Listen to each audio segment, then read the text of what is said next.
আর যারা আমার কথা বলে যে স্বতন্ত্র এমপি হইলে কিছু করতে পারবে না, আমি তাদের কাছে প্রশ্ন একটা রাখবো। আমি তো এখন যেহেতু সংসদ সদস্য হয়েছি, বেশি কথাও বলা যায় না বিরুদ্ধে। বিগত 17 মাসে মাত্র 2 দিন আমি উপজেলা অফিসে গেছি। 5ই আগস্ট 24-এর পরের থেকে এই আমি এমপি হওয়ার আগে, সংসদ সদস্য হওয়ার আগে 2 দিন উপজেলা অফিসে গেছি। আর সংসদ সদস্য যেদিন হয়েছি, মানে ঘোষণা হয়েছে, ওই দিন একদিন গেছি, তারপরে 2 দিন মিটিং এ গেছি। মোট কয়দিন গেলাম? 5 দিন। তো বাকি যে 17 মাস এই উপজেলা 2টা চালাইছে কারা? আপনাদের কাছে প্রশ্ন রাখলাম, বাকি 17 মাস এই উপজেলা চালাইছে কারা? তো 17 মাসে ধরো একটা বিদ্যুতের খুঁটিও তো মানে কোনো জায়গায় একটা বাল্ব তো লাগে নাই, কোনো জায়গায় আমি দেখি নাই। কোন এলাকার কোন রাস্তা হয়েছে? তো 17 মাসে যদি না হয়, এমপি পাওয়ার এই 17 মাসে কে খাড়াইছে এটা তো আপনারা সকলেই জানেন, জানেন না? চাষ টলেও তাগর লোক ছাড়া মনে করেন যে কথা কোয়া গেছে না। তো এই 17 মাসে যদি 17টা কাজ না হয়, 17টা মানুষের উপকার না হয়, তো পাবলিক কি না বুঝে কি সিদ্ধান্ত নিয়ে ভোট দিয়ে আমার সংসদে পাঠাইছে? কি কথা আমি ঠিক বললাম নাকি? হতাশ হওয়ার কিছু নাই। আমি নিজে কর্ম করে খাই, আমি কর্মজীবী মানুষ, আমি ব্যবসা করে চলি। আপনারা সকলেই জানেন আমার হালাল কামাইয়ের পয়সা দিয়ে আমি মানুষকে সহযোগিতা করার চেষ্টা করছি। এখন সরকারি যে কাজগুলো আসবে, সরকারি যে বাজেটগুলো আসবে, আমার ইমানের দায়িত্ব এগুলো সঠিকভাবে মানুষের কাছে পৌঁছে দেওয়া। আমরা দোয়া করি বিচারপতি টি.এস. খান সাহেব আল্লাহ জান্নাতুল ফেরদৌস নসিব করুক। উনার সুযোগ্য সন্তান আফজাল খান সাহেব এখনো জীবিত আছেন। আমরা হালুয়াঘাটের মানুষ উনাকে যেন কাজে লাগাতে পারি, উনাকে বিভিন্ন জায়গায়, ওনার যে সম্মানের জায়গা সেই জায়গায় যেন উনি যেতে পারেন এবং ওনাকে কাজে লাগাতে পারি। আমাদের এই বিলরুরা আসলেও একবারে আমাদের এই হালুয়াঘাট এবং ধুবুয়ারায় মূল সড়ক ছাড়া বেশিরভাগ সড়কই একবারে 80% সড়কই কাঁচা, চলাচলের অনুপযোগী অবস্থা। মানে চেয়ারম্যান সাহেব আমার মামা, উনি যে কথাগুলো বলেছেন আসলে অনেক চ্যালেঞ্জিং ব্যাপার। বিগত 17 বছরে মানুষের যে চাহিদা সেই তুলনায় কিন্তু কাজের পরিমাণ অনেক কম। এবং আমি ব্যক্তিগতভাবে চেষ্টা করেছি যে সাধারণ মানুষের সাথে থাকার জন্য। নির্বাচনে কিন্তু তারা দেখিয়ে দিয়েছে যে সবসময় যারা নেতৃত্ব দেয় তাদের কথায় কিন্তু সমাজ চলে না। আমরা যারা খেতে কাজ করি আমাদের কথায় কিন্তু সমাজ চলে, আমরা যারা রিক্সা চালাই আমাদের কথায় কিন্তু সমাজ চলে। তো সমাজ পরিবর্তনশীল, সমাজে সবসময় যে যারা জ্ঞানী গুণী তারাই যে ভালো সিদ্ধান্ত নেবে এরকম হয় না। কিন্তু মানুষ এটার প্রতিফলন ঘটিয়ে দেখিয়েছে।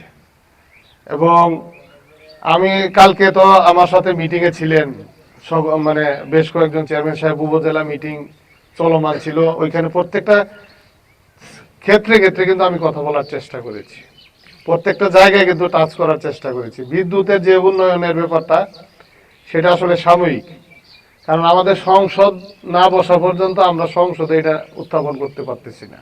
এটা উত্থাপন না করলে আমি মন্ত্রী মহোদয়ের কাছে এটা নিয়ে যেতে পারছি না। তারপরেও কথাবার্তা বলে যতটুক জায়গায় কথা বলা যায়, আমাদের যতটুক বরাদ্দ ছিল সেইটুক যাতে সুনিশ্চিত থাকে সেই ব্যাপারে কথা বলে বিদ্যুতের কিছুটা উন্নয়ন হয়েছে। উন্নয়ন হলে আবার উন্নয়নের দাবিদার কিন্তু আমি না, উন্নয়নের দাবিদার সবাই। আর যে সময় মনে করেন কোনো সমস্যা হয়, যে দায়িত্বে থাকে সমস্যার দায়িত্ব কিন্তু তার উপরে দায়িত্ব করবে। এইগুলা দায়ভার হলো একার, সাফল্য সবার, সেইটা মেনে নিয়ে কিন্তু কাজ করতে হয়, সেটা মেনে নিয়ে কাজ করছি। আপনারা আমাকে সহযোগিতা করতে হবে, এই হালুয়াঘাটে এবং ধুবুয়ারায় অনেক কাজ করতে হবে। এখানে কালকে আমি বিভিন্ন সেক্টর বলেছি যে আমাদের কৃষি ক্ষেত্রে অনেক কাজ করার সুযোগ আছে, আমাদের অনেক জমি পতিত থাকে। সেইখানে আমরা যদি সেচের যারা বোরিং করে তাদের ভালো টেকনোলজি এনে যদি ওই জায়গাগুলোতে আমরা বোরিং করে সেচের ব্যবস্থা করতে পারি, আমাদের অনেক জমি, বিশেষ করে 1 নাম্বার 5 নাম্বার এদিক দিয়ে আমাদের অনেক জমি পতিত থাকে, আমরা ফসল উৎপাদন করতে পারি না। আমাদের এখানে প্রচুর সবজি হয়, যোগাযোগ ব্যবস্থা ভালো না থাকার কারণে কৃষকরা সবজি সঠিক দামে বেচতে পারে না। শশা কোনো সময় 5 টাকা কেজি বিক্রি হইতেছে, কোনো সময় 50 টাকা কেজি বিক্রি হইতেছে। তো সঠিক সময়ে যদি কৃষক এই জিনিসটা বিক্রি করতে পারে, সেটার জন্য কোনো ধরনের কোল্ড স্টোরেজ করা যায় কিনা, সবজি রাখার জন্য, এসব বিভিন্ন বিষয়ে গতকালকে আমি প্রথম মিটিংয়ে গেছি।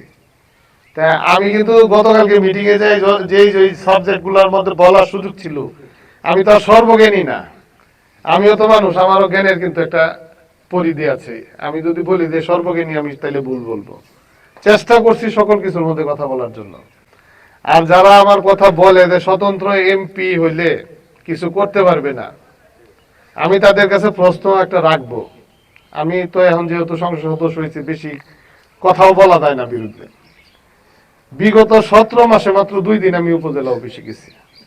5ই আগস্ট 24-এর পরের থেকে এই আমি এমপি হওয়ার আগে, সংসদ সদস্য হওয়ার আগে 2 দিন উপজেলা অফিসে গেছি। আর সংসদ সদস্য যেদিন হয়েছি, মানে ঘোষণা হয়েছে, ওই দিন একদিন গেছি, তারপরে 2 দিন মিটিং এ গেছি। মোট কয়দিন গেলাম? 5 দিন। তো বাকি যে 17 মাস এই উপজেলা 2টা চালাইছে কারা? আপনাদের কাছে প্রশ্ন রাখলাম, বাকি 17 মাস এই উপজেলা চালাইছে কারা? তো 17 মাসে যদি একটা বিদ্যুতের খুঁটিও তো মানে কোনো জায়গায় একটা বাল্ব তো লাগে নাই, কোনো জায়গায় আমি দেখি নাই। কোন এলাকার কোনো রাস্তা হয়েছে? তো 17 মাসে যদি না হয়, এমপি পাওয়ার এই 17 মাসে কে খাড়াইছে, এটা তো আপনারা সকলেই জানেন, জানেন না? চাষ টলেও তাগর লোক ছাড়া মনে করেন যে কথা কোয়া গেছে না। তো এই 17 মাসে যদি 17টা কাজ না হয়, 17টা মানুষের উপকার না হয়, তো পাবলিক কি না বুঝে কি সিদ্ধান্ত নিয়ে ভোট দিয়ে আমার সংসদে পাঠাইছে? কি কথা আমি ঠিক বললাম নাকি? হতাশ হওয়ার কিছু নাই। আমি নিজে কর্ম করে খাই, আমি কর্মজীবী মানুষ, আমি ব্যবসা করে চলি। আপনারা সকলেই জানেন, আমার হালাল কামাইয়ের পয়সা দিয়ে আমি মানুষকে সহযোগিতা করার চেষ্টা করছি। এখন সরকারি যে কাজগুলো আসবে, সরকারি যে বাজেটগুলো আসবে, আমার ইমানের দায়িত্ব এগুলো সঠিকভাবে মানুষের কাছে পৌঁছে দেওয়া। মাঝের থেকে যে টাকার পরিমাণটা কমে জায়গা, সেই জিনিসটা রোধ করতে হবে। একটা বাজেট আসলে মাঝের থেকে কিন্তু টাকা অনেক কমে জায়গা, বিভিন্ন মানুষের মধ্যে সমস্যা, সেই জিনিসগুলো যদি কমাইতে পারি আমরা, ইনশাল্লাহ উন্নয়ন হওয়া কোনো ব্যাপার না। আমাদের এই এলাকার মানুষের খুব বেশি চাহিদা নাই। বিদ্যুতে একটু সমস্যার সমাধান করে দেওয়া, রাস্তাঘাট আর কিছু মসজিদ, মাদ্রাসা, গুরুস্থান। আমি এই আগেও নির্বাচনে আগে বক্তৃতা করছি, আমি একজন মানুষ পাইলাম না, কেউ কয় না যে আমার একটা মোটরসাইকেল কিনে দিন, কেউ কয় না যে আমার একটা 2 তলা বাড়ি করে দিন, এরকম লোক পাইছি না। সবাই খালি কয় যে আমার এলাকার রাস্তাটা একটু করে দিন, যে আমরা এলাকার মসজিদটা একটু, যারা অন্য ধর্মের কয় মন্দিরে একটু ঠিক করে দিন, যে কেউ কয় গির্জা ঠিক করে দিন, যে কেউ কয় না যে আমার বাড়িতে একটা 2 তলা বিল্ডিং করে দিন, যে এরকম কেউ কয় না। তো মানুষের চাহিদাই তো সীমিত। তো কাজ করার যদি ইচ্ছা থাকে, প্রবণতা থাকে, এটা কোনো ব্যাপার না। আপনারা আমার জন্য দোয়া করবেন। সবচেয়ে বড় জিনিস হলো এখানে এই এলাকার মানুষ, আমাদের হালুয়াঘাট এবং ধোবারা মানুষ যাতে নিরাপদ থাকতে পারে। মানুষ অনেক টাকার মালিক হইল, ঘরে দেয় মানুষের শান্তি নেই, এই টাকার কিন্তু কোনো মূল্য নাই। আমরা অনেক টাকার মালিক, কিন্তু আমরা নিরাপদে চলাফেরা করতে পারি না, আমরা নিরাপদে কথা বলতে পারি না। আমি তো বলি যে আমার সমালোচনা করেন আপনারা, গঠনমূলক সমালোচনা করেন, বিভিন্ন অযাচিত কথাবার্তা বললে আমার তো মানুষ, আমি বারবারই বলতেছি, আমার ভুল হইতেই পারে। আমার ভুল শুধরাই দেওয়া দায়িত্ব তো আমাদের এলাকার মানুষের। আমার তো বিদেশ থেকে লোক এসে ভুল শুধরাই দিব না। নেত্রকোনার মানুষ আমার ভুল শুধরাই লাভ নাই তো, আমার হালুয়াঘাটের মানুষ, আমার দুয়ারের মানুষ আমার ভুল শুধরাইতে হইতো। সকলকে নিয়ে মিলেমিশা আমরা কাজ করতে চাই। আপনারা আস্থা রাখেন আমার উপর, আমি যেন এই হালুয়াঘাট এবং ধুবরা 5 বছর পরে যেন মানে আপনারাই বলেন যে না, ছেলেটা কাজ করছে, এলাকার মানুষের জন্য, এলাকার জন্য কাজ করছে, সেইটা আশা নিয়েই আমি এখানে। আমি মামা বলছে আমি অনেক স্ট্রাগলিং করে আসছি। একটা পাহাড় পর্বত সমান তাদের শক্তির সাথে আমি একটা সমতল ভূমি হয়ে মনে করেন তাদের সাথে যুদ্ধ করছি।